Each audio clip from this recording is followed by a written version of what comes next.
더불어민주당이 지난해 아파트 임대사업자 제도를 폐지한 데 이어 다세대와 다가구 또 단독 등 일반 주택의 임대사업자 신규 등록까지 중단하기로 했습니다. 사실상 제도 자체를 폐지하겠다는 건데 후폭풍이 거셀 걸로 보입니다. 박수연 기자입니다. 여당이 매입 임대사업자의 신규 등록을 주택 유형과 상관없이 전면 금지하기로 했습니다.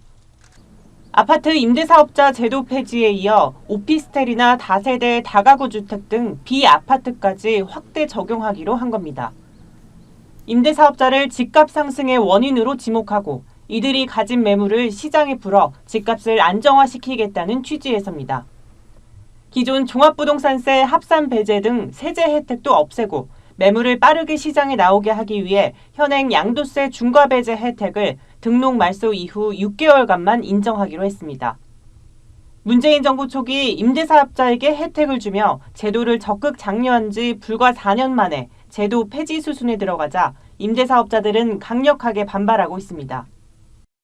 소급 적용을 통해서 제도 개편이 이루어졌었는데 또다시 이렇게 1년도 채 지나지 않아서 본인들의 정책을 손바닥 뒤집듯이 바꾸려 한다는 것에 대해서 그 정책의 신뢰성뿐만 아니라 그리고 임대사업자, 그리고 임대인, 그리고 임차인들의 피해까지 우려되는 상황이라서 걱정.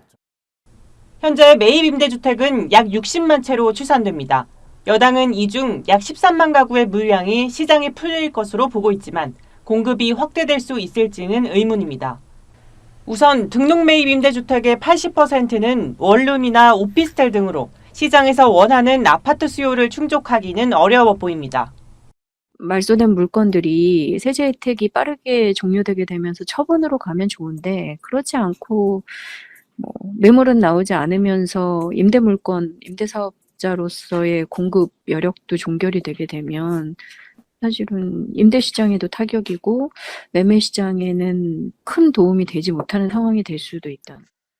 저렴한 임대차 물량이 줄어드는 데다 세부담이 임차인에게 전가돼 전월세난을 부추길 수 있다는 지적도 나옵니다.